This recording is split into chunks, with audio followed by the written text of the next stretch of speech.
Welcome to today's Solactive Product Talk. We are here sitting in our new video studio in the Solactive headquarters in Frankfurt. I'm very happy to have as guest today from the US, from California, Anthony Ginsberg from GinsGlobal Asset Management. Anthony, shall I say, welcome again to Frankfurt. It's great to be back with you, Timo. Thank you. You've seen we've changed a bit the setup and the room, but in terms of topics, I guess we'll discuss some similar, let's say, updates from when you had been here, I recall, a year ago. Macro perspective, let's start there. Sure. That was right around the US election. We've had a catch-up, I believe, in spring this year, around April, let's call it Liberation Day, tariffs and different topics over here. Now zooming in today, we're just a day after the most recent cut in rates by the Fed. So perspective from a year, evolution to where we are today. What's Anthony's view from the US? Well, there's a lot going on just this week alone with President Trump and President Xi hopefully getting close to a trade deal, which is actually a positive for, in our opinion, many of the holdings we have with you in the ETF, the tech megatrend. But if you zoom out 30,000 feet, we're actually quite positive that President Trump remains a business-friendly president. The Republicans have brought in many private sector officials who are running essentially the Commerce Department, the Treasury Department, the Antitrust Department, Federal Trade Commission. All these areas, SEC, are essentially much more business-friendly. And this overhang of no deals, this lack or dearth of M&A during the President Biden administration means today in our tech space in particular, we expect a lot more tech M&A and many more banking deals. And of course, the lower interest rates that we're all seeing. Just overnight, we saw the Fed drop rates by 25 basis points. There may be another rate cut by January. This is unleashing more animal spirits and more mergers and acquisition activity. So we think the business community is actually in a pretty positive state of mind in the US currently. This is on the business side, and we feel from talking to US clients and partners similar when it is in the financial markets and business community.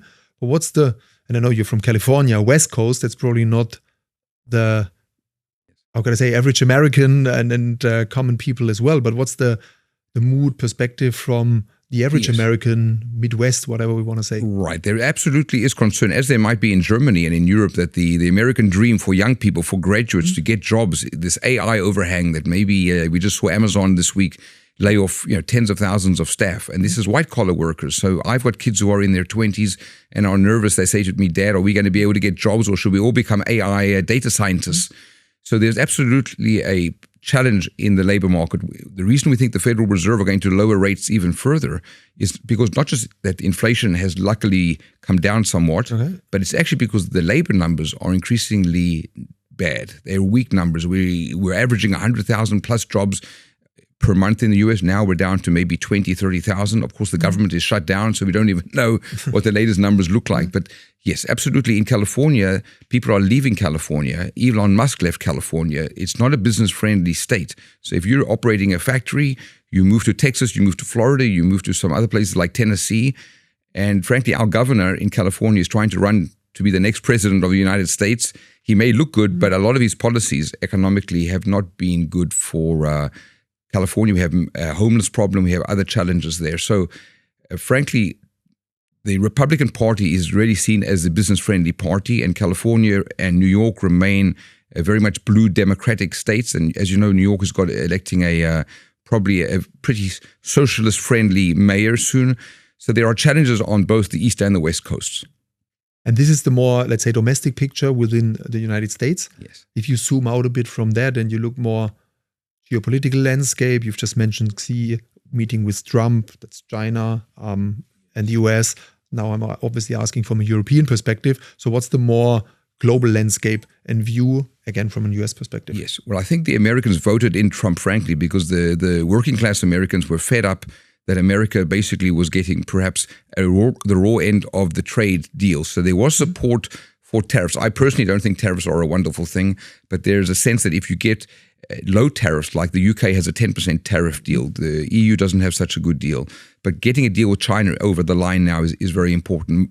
Frankly, if you look at all the private sector dozen or 24 guys that Trump has brought in, these are deal makers. These guys, the 𝗺𝗵𝗽𝗍, who's the Commerce Secretary, or you look at the Trade Representative, who's the Trade Minister, they all want to cut deals. So I think it will ultimately come down to tariffs in the 10 to 15% range, and it's not a complete train smash. So I think most people, when they look geopolitically, the US is calming down since the Liberation Day tariffs. There was a big shock, but as we've seen, the stock market, ETFs like ours in the tech megatrend are up huge amounts, 50, 60% in some cases. So there's been a real run, and I think people recognize that maybe America didn't have the best trade deals, particularly with certain car companies, I would say. America can't sell into Japan very easily, into China very easily, even into the EU. So they wanted to have some resetting. And I think they are doing deals now with all the main trading partners. So there's a more positive sense that, okay, we haven't gone off the deep end, and this will be somewhat reasonable at the end of the day with the tariffs. You've just alluded very briefly on the investment landscape, and you've mentioned tech megatrends like your ETF. From a technology perspective, and obviously we have to talk about AI, artificial intelligence, and NVIDIA just this week hitting 5 trillion. I need to watch out I don't mix up billions and trillions. It's trillions. So what's Anthony's view on, if I look at it very conservatively and critically, 99, 2000, anything with .com went through the roof. Yes. Valuations, of course, one aspect. And now today, everything that says AI is going just one direction. So what's the impact of AI and translation into the investing landscape? Yes. If I zoom out for a moment, if you go back a couple of years before 2022 and Sam Altman wasn't a household name, many people thought that Google with DeepMind were going to be the leaders and the winners in AI. Today, we don't actually know who are going to be the ultimate losers. There's a huge spending boom in the trillions. As you referred to, NVIDIA today had actually hit the first company in the world to ever be worth more than 5 trillion. I mean, this is basically the size of, I think, possibly the German GDP per year. So it's quite crazy when you think about the size. But our view is that AI is not just in the narrow sense helping these Mag 7 companies. Actually, there's increasingly a usage of AI across the big users of cloud computing. Just overnight, we saw Google, Microsoft, and Amazon report record cloud earning growth, which is a compound average about 30% year-on-year cloud growth. So the cloud, these hyperscalers, they're some of the biggest beneficiaries of AI usage because many companies, the Walmarts, the JP Morgans are outsourcing all their technology. They recognize they're not in the software business. They don't want to be hiring software engineers to be working necessarily at JP Morgan. And at one point 10 years ago, they may have employed hundreds and hundreds, if not thousands of software technicians. So this outsourcing phenomenon is continuing. I will just say there will definitely be winners and losers in AI, just like you referred to with the internet bubble in 2000. We don't think the bubble is there yet. Part of the reason is that areas such as digital entertainment this year has been one of our best performers, outperforming AI. Our best performers, Timo, this year have been actually blockchain, which is the boring internet ledger part. That's up over 50% as a sub-theme because we have these 10 sub-themes. And then you look at digital entertainment up about 28%. We've also had cybersecurity and cloud being up in around the 20% range. Social media this year is up about 16%. So actually, a lot of the convergence that AI brings doesn't get discussed in the broader media. We see AI increasing efficiencies in social media, in even defense technology, a lot of these other areas that we've obviously buying into. We have just added quantum and defense technology as new sub-themes. So these megatrends, in the old days, were like in dependent silos. Today, there's an increasing tech convergence, and AI is filtrating across many of these sub-themes. So there's, if I may summarize, AI application and the usage thereof. Then you've mentioned clouds, more of the infrastructure backing the whole ecosystem. Yes. You had just mentioned the addition of quantum computing, as well as defense tech as a rational to or addition to the tech megatrends overall. And that's just a recent change in your strategy, in your portfolio. So maybe you want to spend a few words on the rational.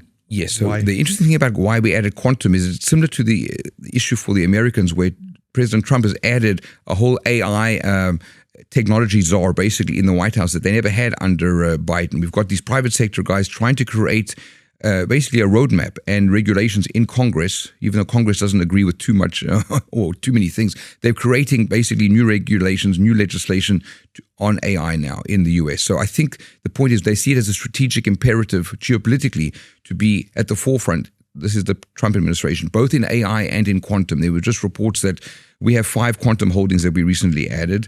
Of those, 3 to 4 of them are probably going to be doing deals with the US government, whether it's shareholding like they did with Intel recently or doing actual contractual deals with the Pentagon and the CIA and maybe MI5 in the UK. So these are strategic imperatives. America doesn't want to fall behind Asia. Just interestingly, our tech megatrend is only about 53% American weighted. Asia are amongst the biggest users of things like cybersecurity and cloud, partly because of the 5G and 6G speeds, which I know are better over in Asia than they are, unfortunately, here in Germany. So we've found more and more usage and growth, the leapfrogging with these technologies in places where I was born in South Africa, for example, mobile technology. The usage is really a global story in tech. And we think that things like the NASDAQ, which we somewhat compete with, is a bit too narrow. And the bubble issue comes up because almost half the NASDAQ today is comprised of 7 or 8 stocks. We see companies in the robotic space, which many are Japanese, South Korean, are benefiting from the onshoring of Trump's policies, right? Onshoring of manufacturing. The Americans historically were quite lazy. They didn't actually, I'm talking about General Motors, Chrysler, the big car companies, Ford, because of NAFTA, you can see I've got some gray hairs. In the old days, they could just outsource to these cheaper places like Mexico or even Canada to do some of their manufacturing. If you're going to onshore all of this, there's more automation coming through. But you don't get access in sometimes the S&P 500 or the NASDAQ to these sub-themes like robotics, like cybersecurity. Some of the companies are not these mega caps. So we've tried very carefully now with you guys at Solactive to have this equal-weighted, broader approach. And if somebody really wants to play the Mag 7 or the AI, they can always buy it as a satellite. We're really targeting a broad global tech benchmark. You've just brought some interesting aspect of like US government investments. And it's not just from an economic or financial aspect, it's also a geopolitical, let's say, hedge, reduction of dependencies to probably less friendly from a US perspective nations. And that brings us back to probably China, the US, let's say, avoidance of any sort of dependencies.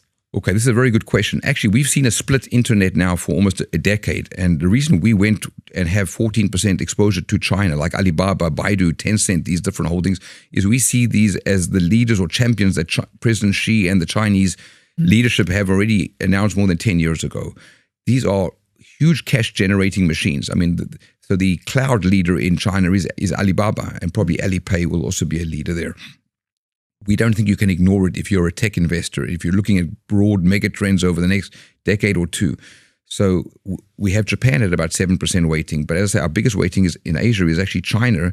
The Americans are recognizing that they are behind in things like face recognition, AI, and even in quantum. Believe it or not, there are reports that China has been ahead. They've been spending, particularly in the public sector, a lot more. We had this 4-year dearth or gap where frankly the Biden administration was not particularly engaged with Silicon Valley. And this is a separate conversation, but Silicon Valley swung big time. These are the tech bros, we call them, Musk and some of his cohorts, from being staunch Democrats to becoming basically big Republican donors and supporters.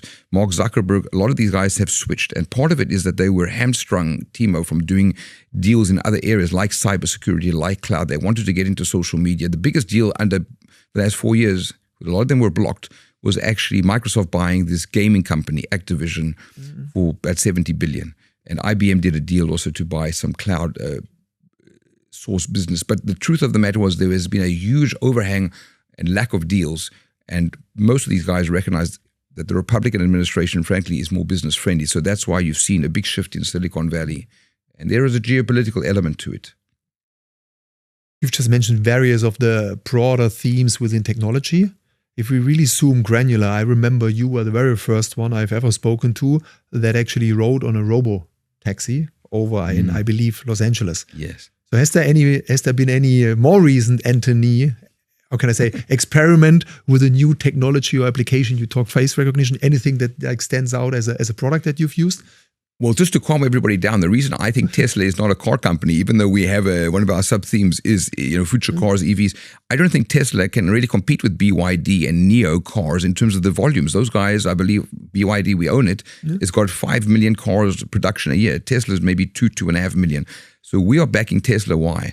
Not because their EV or the inside of the car looks better than the Chinese cars. No, because it's driverless automated cars. If you go to Chicago, you not just Beverly Hills where I am or in LA, but if you go to Phoenix, you see driverless robo-taxis everywhere now. And by the way, most of them are not even Teslas at the moment. They're actually using Waymo, which is owned by Google technology, and they're using Jaguar cars.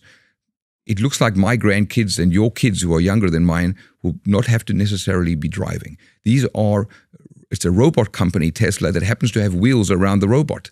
That's maybe the way to think about it. So I think whether Elon Musk deserves his $1 trillion bonus, maybe one wants to debate, but if he can turn this into purely automotive driverless cars globally, this is really, I think, where the focus is. So to answer your question, you're seeing these driverless cars popping up in most US major cities, including even in New York. And AI is helping, by the way, Timo, because it's speeding the information that the lasers need, that the computer system needs to drive these cars. So I actually think there's an overlap, and there's a reason why Elon Musk actually began with Sam Altman way back in 2017, 2018, owning a piece of OpenAI. So there's a lot of synergies and tech convergence going on. Anthony, I know we could go on for hours. We could cover a lot. Thank you very much for joining us here at the Solactive Product Talk. I know what we have lined up next, and your trip this week and next, I believe, also brings you to Austria. So what we have lined up next is a local Frankfurt schnitzel. Thank you. And for sure, one of the questions with your next visit is going to be, how does the Frankfurt schnitzel compare with the Vienna schnitzel? That's no technology. That's a traditional food. Thank you very much for joining us. Thank you, Timo. I'll just add one last thing. We always like to talk about books. There's a new book all about AI and ChatGPT I recommend. It's called Supremacy. And there's another one called Empire of AI. Those are two books that your listeners may enjoy. So that is, repeat, Supremacy and? Empire of AI. And Empire of AI. That's going to be a personal note on Timo's to-do list. Not that I'm writing, Christmas present or wish lists, but I get these questions. So I'll add those two to the Timo personal list. And for anyone listening over here, good book recommendations for Anthony, and it probably helps to take a look at the future. Thanks, Anthony. Dankeschön. You're very welcome.